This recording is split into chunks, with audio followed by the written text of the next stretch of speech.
सूर्येश्वर में पृथ्वी तत्व में कोई सा भी आप कर्म करेंगे तो असंख्य लाभ की अनुभूति होगी। ऐसा आप अनुभव करें, देखें जीवन का सार क्या है, आप इसका अनुभव करें।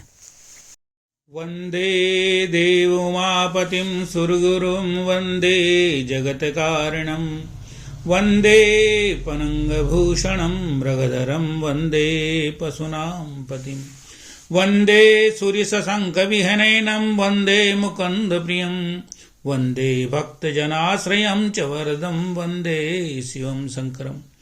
आध्यात्म प्रेमीजनों, मेरे कई शिष्यों के फोन आ रहे हैं, बार बार मुझसे पूछते हैं कि गुरुदेव आप पृथ्वी तत्व के बारे में विस्तार से बतावें, कौन कौन से कार्य पृथ्वी तत्व में करना चाहिए और पृथ्वी तत्व कैसे चलते हैं।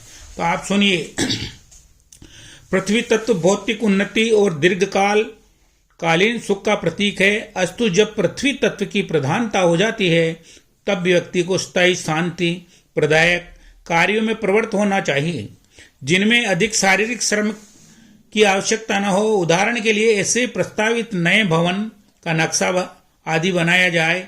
इसके फलस्वरूप जो मकान बनेगा वह स्थायी सुख का कारण होगा, ऐसा निश्चय है। कहा जाता है कि जिस समय पृथ्वी तत्व प्रधान होता है तो मन का रुझान भी भौतिक कार्यों की ओर होता है, अतः उन्हें अधिक सार्थक और फलदायक माना जाता है। इस तत्व के उदय के समय में स्थिर कार्य करने चाहिए। स्थिर से स्थिर कार्य करोगे तो आपका लाभ मिलेगा।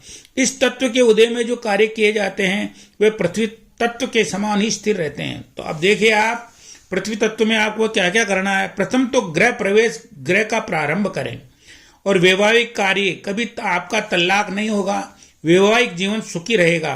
तो आपको दाम्पत्य जीवन में जब हथेलीवा जोड़ा जाता है उस वक्त में श्वास को खींचते वक्त, अगर दाम्पत्य जीवन में स्त्री और पुरुष श्वास को खींचते वक्त हथेलीवा जोड़ते हैं तो उससे उसको लक्ष्य की प्राप्ति अवश्य होती है। मकान की नींव रखना, गर्भ का विन्यास क्रिया, अन्न एवं धन का संग्रह, जैसे पैसा आप लाते हैं एटीएम से तो श्वास को खींचते वक्त पृथ्वी तत्व में आप घर ला के रखें तो वो स्थिर लाभ देगा।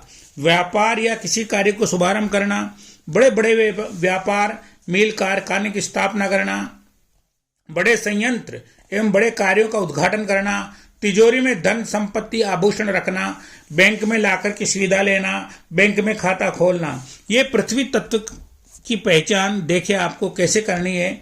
आप दर्पण लेकर के उसमें श्वास की गति छोड़ते हैं तो लम मंत्र का जाप करने से पृथ्वी तत्व का अनुभव होगा आपको। अतः आप इस पृथ्वी तत्व का ध्यान करें और प्रातः काल उठ करके इसका बीज मंत्र है लम। श्वास को खींचते वक्त 20-25 मिनट तक प्रातः काल 5 से 6 बजे या 4 से 5 बजे के बीच बीच में आप इस तत्व का ध्यान करते हैं तो ये तत्व अवश्य चलता है। और श्वास की गति 12 अंगुल होगी तो ये तत्व अवश्य चल चुका है। इसलिए आप उस तत्व में भगवान से प्रार्थना करें। पृथ्वी तत्व में ब्रह्मा जी का निवास है सज्जनों, ये भोग और मोक्ष देता है, इसलिए आज इस तत्व का अनुसरण करें। धन्यवाद धन्यवाद।